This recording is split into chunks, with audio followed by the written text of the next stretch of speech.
terminamos acá. Porque esto les va a llevar una vida. Yo no voy a tener en tratamiento una vida, tampoco sé dónde tienen que terminar. Así que ahí se acaba. ¿Y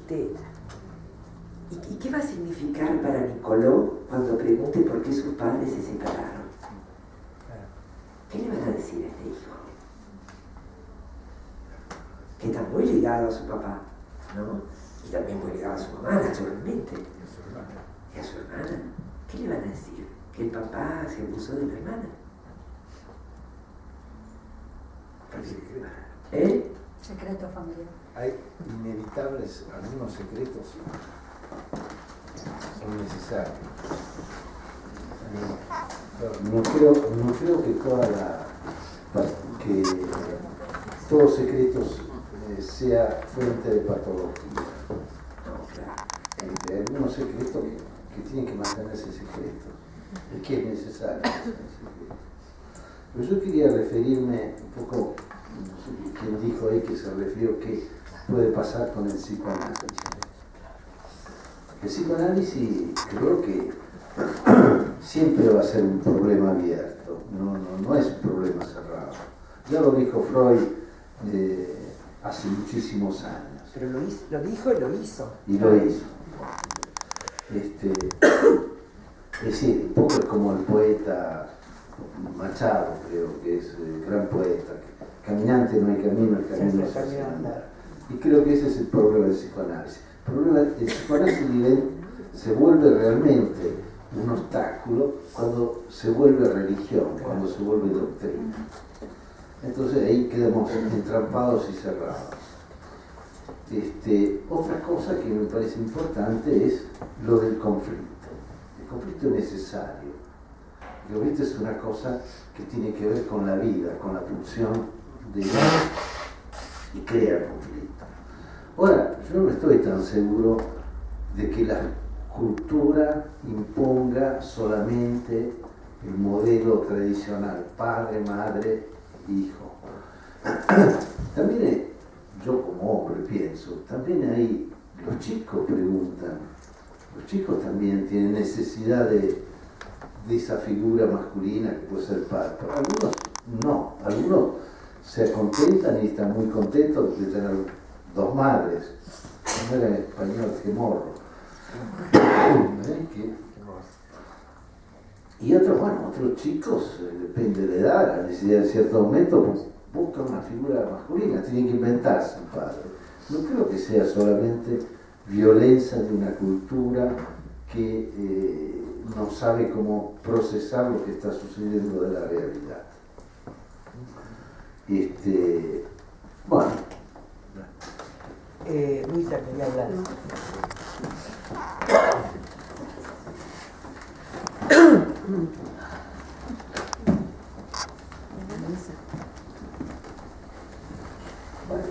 En primer lugar, quería agradecer la posibilidad de,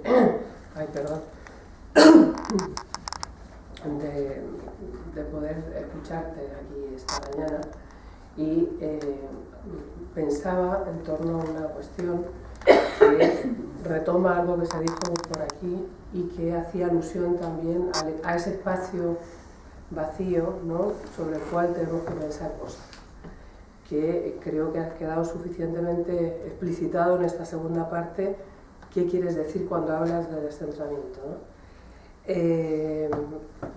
Creo que esta posibilidad de estos espacios como el de hoy pues nos permiten a nosotros como analistas, que también estamos atravesados por esta dificultad enorme, que de no hacerlo así, y yo creo que es facilísimo que se filtre la ideología en la consulta, en forma de fallidos, en forma de a cualquiera, todos lo sabemos, y la forma en cómo podemos, digamos, dialectizar la situación es a través de, bueno, pues poder entablar este tipo de encuentros, aparte de lo que cada uno individualmente haga, ¿no? Hace poco pensaba yo que no hace muchos años la fertilización in vitro era algo súper novedoso, ¿no? Como algo, bueno, lo último de lo último. Bueno, pero ahora ya estamos en que se implantan óvulos fecundados. o unos fecundados que además son a la carta. ¿Son? A la carta. Ah, claro. Pero ni siquiera porque lo pidan las personas que van, sino que médicamente buscan, ¿no?, algo de encargo, estudiando bien la genética de esa persona que va, ¿no? Y creo que esto es una cuestión que dentro de unos años, posiblemente, bueno, ya ni siquiera sea novedad porque estemos en otra cosa y tenemos nuestras mentes de escuchar pacientes, ¿no? Y además hay en París una máquina que funciona como un útero, que ya ni siquiera está la madre que lo lleva dentro, ¿no? Bueno, entonces, ¿cómo explicar a esos hijos de dónde vienen aquí? Se nos complica muchísimo el asunto, también por lo transgeneracional. Van a ser hijos... ¿Vendrán de París? De París y sin historia familiar. No se va ni siquiera eso, ¿no? O sea que es una construcción que la persona que tenga una criaturita, bueno, pues tendrá que ir construyendo junto con ese hijo, con la cuestión intrapsíquica, con, en fin. Bueno, sería... Por eso el fantasma sin Sí. María Carmen.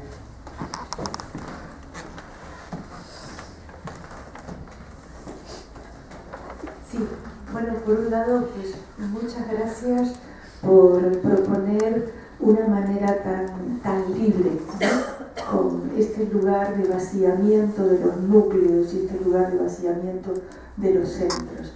Yo solamente quería comentar que desde mi punto de vista, que seguramente compartimos los que estamos aquí, la cuestión del modelo, de independizarnos del modelo, sin duda es una dificultad de las teorías psicoanalíticas, pero no solo.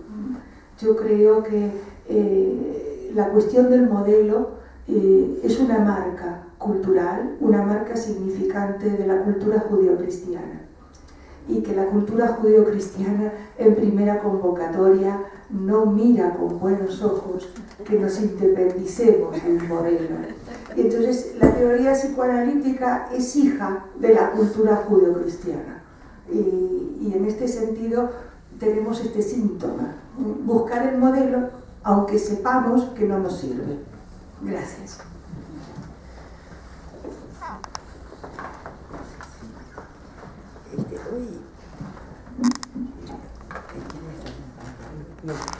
Hoy hemos hablado mucho de estas multiformes declinaciones de lo edípico, que remite claramente, como decía, ¿no?, a la prohibición del incesto, ¿no? Y en ese sentido me parecía interesante que volviéramos a recolocar esta prohibición al centro de la problemática edípica, no al centro del psiquismo, pero sí al centro de la problemática edípica, y también enfatizar el hecho de que no es solo que la prohibición se tenga que enunciar, no pasa por la palabra, pasa por encarnarla, ¿no? Pasa porque haya alguien que encarne esta función de interdicción. Y claro, esto nos ha llevado a hablar mucho del padre, pero es que las madres somos sujetos de cultura, ¿no? Somos los primeros portavoces de la cultura, y esta marca, ¿no?, de la prohibición del incesto tendrá que estar presente en la madre, ¿no?, independientemente de que haya o no haya un padre, ¿no? Porque si no, estamos pensando en las madres totalmente asociadas a la corporeidad, como si las madres no tuvieran un aparato psíquico estructurado y no hubieran sido atravesadas por la prohibición, por la pérdida, por el reconocimiento de la castración, de la falta, porque si no, no habría deseo de hijo, no habría deseo.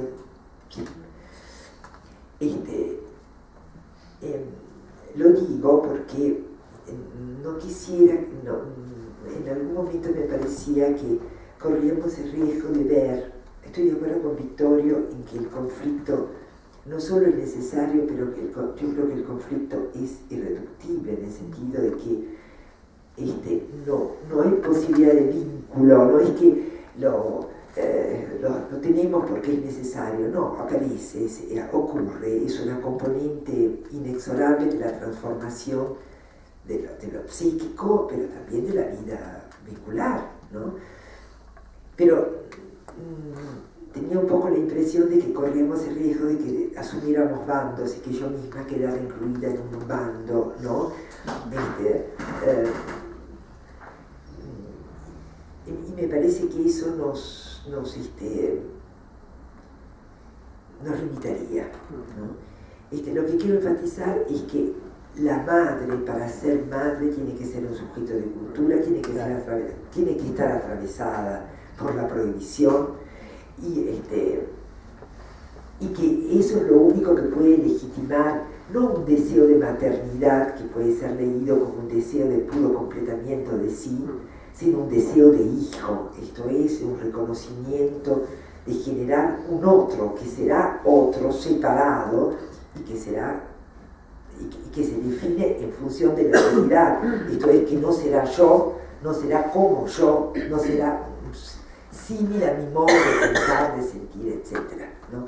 Aunque durante un periodo de la vida yo voy a tener que darle, o todas las mujeres tendrán que ofrecerle, aquel bagaje, ¿no? Y aquel andamiaje de base que le permita de poder relacionarse con los otros, construir una representación de sí mismo, de los demás. ¿Me explico? Sí.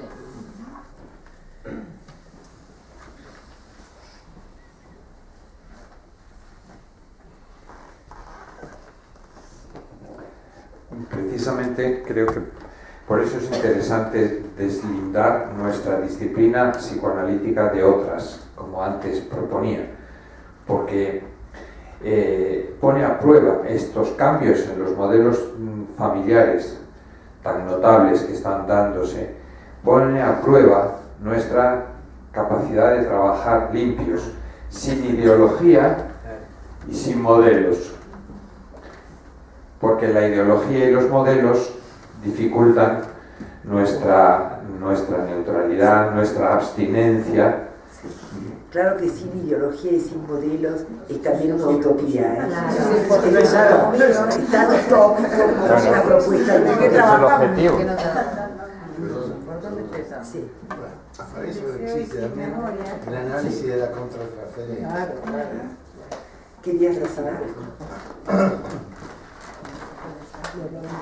Sí, no sustituyamos la utopía por un modelo. Me parece genial caminar por el camino de la utopía, pero también tenemos que tener los pies en la tierra, en el sentido de que todos hemos construido modelos. Es decir, la construcción de modelos es continua. Son los modelos de referencia. La complejidad aquí aparece cuando hay un modelo como único que se va transformando o que va incorporando la diversidad o que va incorporando otros aspectos u otra forma de pensar, que no necesariamente tiene que ser blanco o negro, ¿no? Si se pueden mover en la diversidad. Pero hay cosas que cada modelo tiene sus límites territoriales, y si cada modelo no tiene límites territoriales, es difícil ver dónde empieza uno y dónde termina el otro, o qué cosas incorpora esta nueva construcción de aquel modelo o del otro modelo, y hay que aclararlo. Por ejemplo, es decir, en mayo del 68, Cohn-Bendit decía, y todo el lema del mayo francés era prohibido prohibir. Es decir, tiremos abajo todos los modelos, es decir, tenemos abajo todos los esquemas. Y eso transportémoslo a la necesidad de límites que necesita un hijo, o la necesidad de límites que necesita una pareja en su funcionamiento. digamos, cada uno tiene que saber en este funcionamiento con qué cartas juega y si se transgrede esas cartas, saber cómo resolverlo o aprender a ver cómo lo pueden resolver. Y si no lo pueden resolver solo, la terapia o la psicoterapia tendrá que ayudar a ver cómo se manejan estos nuevos cambios. Eso en relación al tema de modelos, porque a mí me parece interesante que estamos en la construcción de nuevos modelos y se ajusta mucho a lo que tú has dicho de la diversidad, ¿no? Si estamos en un momento de la diversidad, pero la diversidad no significa que todo es una ensalada rusa, mezclamos todo y no hay modelo. Es muy importante ir definiendo qué cosas incorporamos, de qué modelo y de dónde, y cómo vamos construyendo en lo cotidiano lo que está muy bien graficado en estos casos que tú has presentado, ¿no? Como ante la complejidad te tienes que enfrentar con historias muy diversas, muy diferentes y actuar, ¿no? Eso por un lado. Por otro lado, yo, en relación al caso que decía Vittorio de los secretos, de que hay que mantenerlos, yo ahí quizá puedo acordar en parte, pero puedo desacordar, no estar de acuerdo en otro aspecto. No sé si se acuerdan la famosa película Secretos y Mentiras, sí que es muy gráfica y que finalmente sale todo, ¿no? Es decir, en una pareja donde un niño, por ejemplo, nació con fertilización in vitro, habría que crear modelos de cómo transmitir la información en cuanto a las familias que la quieran transmitir, digamos, o formas, ¿no? Así como hoy hay mucha gente que dice, ¿cómo decir a los padres que a los hijos de los padres que se han separado cómo transmitir la información? También tenemos que quizá buscar formas de revelar ante las situaciones de cómo fue concebido. Eso en respeto a la familia. Hay familias que decidirán que no quieren transmitirlo y no lo transmitirán. Eso. Pero nosotros pudimos crear, ofrecer respuestas. Yo creo que ellos que han hecho la experiencia y han atravesado seguramente muchas dudas y muchos momentos de cedimento, se dice en italiano, de empantanamiento, sí, de dificultades. Ellos son los que podrían ofrecer respuestas menos teóricas, menos librescas, más espontáneas, sí. No solo espontáneas, más experienciales, el pasaje, porque es un poco lo que yo me refería al final en las conclusiones cuando retomo el tema de la función paterna, ¿no?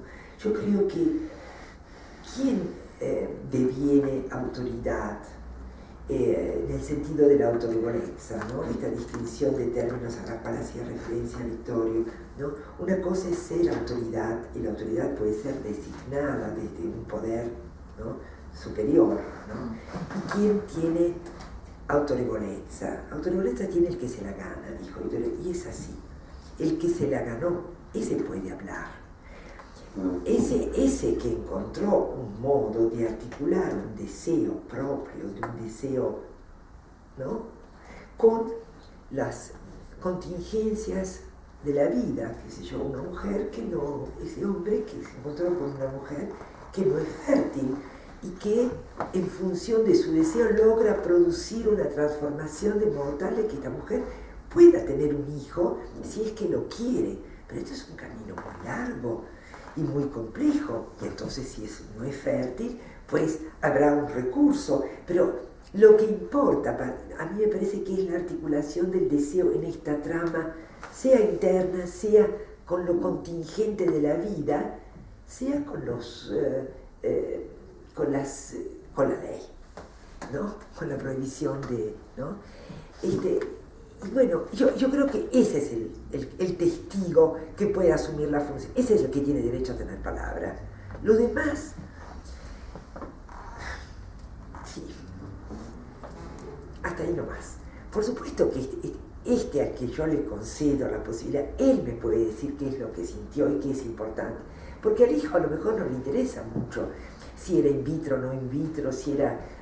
a lo mejor lo que le importa es lo que el papá o la mamá sintieron y el valor que para ellos tuvo eso, ¿no? Y el valor que eso tuvo para ellos no se remite a un cuento de algo que pasó, está en el cotidiano, en cómo el papá se pone con él, ¿no?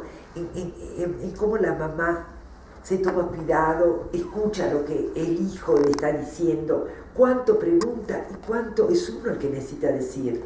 Porque también está eso, ¿no? Están los no secretos, porque los papás tienen un estómago resfriado, decían nuestras abuelas, ¿no? No se aguantan de decir ciertas cosas, que no son coherentes con la necesidad del hijo de escuchar algo que le sirva como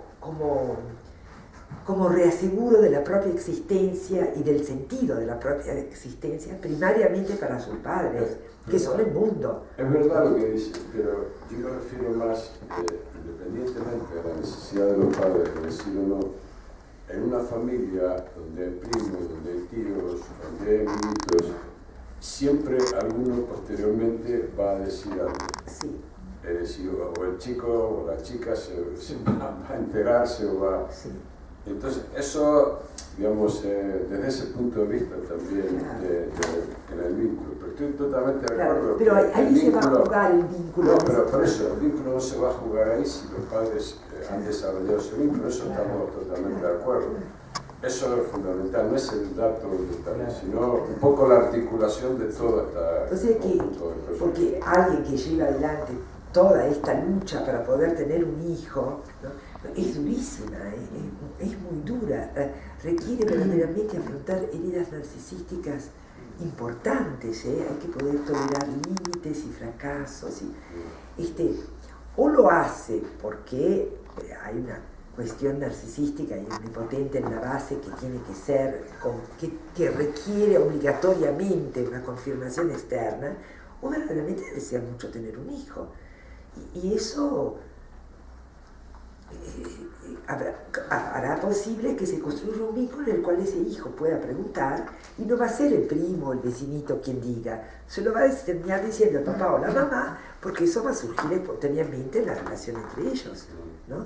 Ellos van a saber, no sabrán a lo mejor del vitro o no vitro, sabrán que para ellos fue difícil hacer de modo que lograr que él naciera, y que él se ha vuelto muy importante porque lo desearon tanto tiempo y lo esperaron tanto. Y bueno, a partir de ahí después surgirán tantas cosas, ¿no? Creo que eso es lo estructurante, ¿no? Claro, En el psiquismo del eso. niño, la historia resignificada por los padres. Claro. Esa es la historia. Son los ladrillitos de los que habla Piero Lanier, ¿no? Los que construyen la confianza básica y la posibilidad de iniciar una narración de la propia existencia, de saberse existente para alguien, ¿no? Sí. Vittorio quería hablar y después Curra.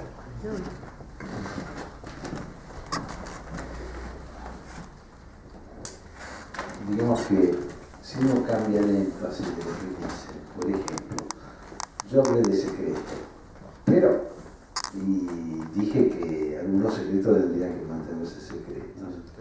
Pero dando vuelta a la cuestión, uno dice, ¿por qué hay que decir toda la verdad? Nadie dice toda la verdad. ¿Quiénes dicen toda la verdad? Están locos.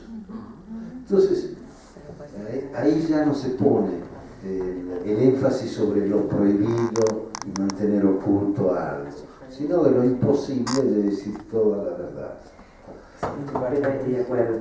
Después quería, a ver si me escapa, no. Curra.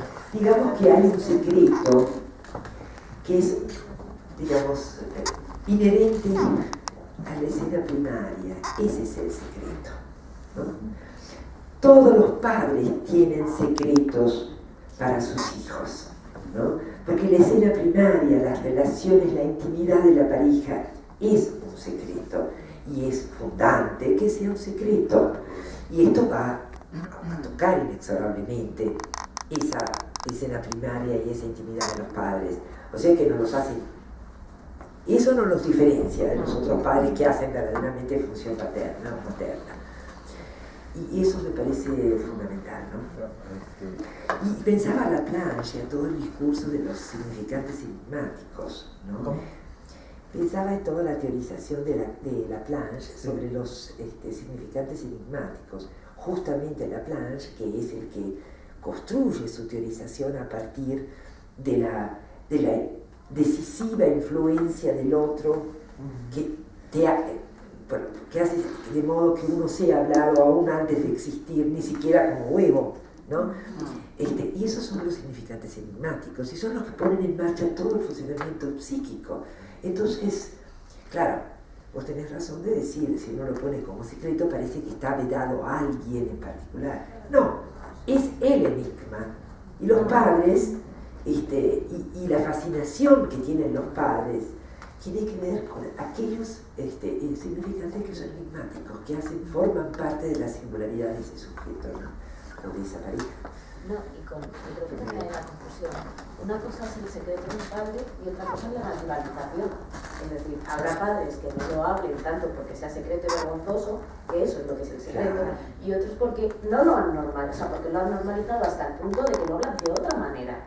Es como un padre que no te viene a decir, es que me acosté con la madre no sé qué día, o me quedé embarazada no sé qué. O sea, es que también tenemos que escuchar a esa pareja, a esa familia, qué ha significado para ellos y cómo lo han podido significar. Yo lo que planteaba Espera, Victorio, que tengo que hablar. lo que planteaba era Espera, ocurre. Que en realidad estoy de acuerdo con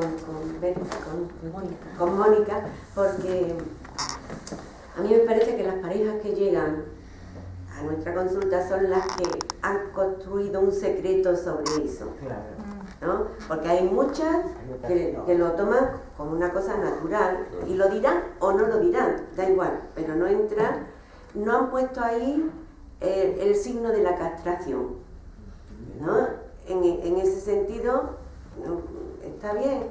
Y por otra parte yo creo que hay un gran problema cuando las madres solteras sienten que querer un hijo es algo no lícito, ¿no? Y esto es muy importante, solteras o no, como que si ellas tienen derecho a tener un hijo por otros medios que no son, ¿no?, los naturales. Y yo creo que ahí hay un conflicto grave que es una de las cosas que tienen que solucionar, que es también su deseo de hijo. O sea, realmente tienen derecho a tener un deseo de hijo o qué buscan en ese hijo. Y yo creo que estas son las cosas importantes que nosotros como psicoanalistas tenemos que pensar. El resto no tenemos que dar mucha, no hay mucho que decir sobre el resto, me parece.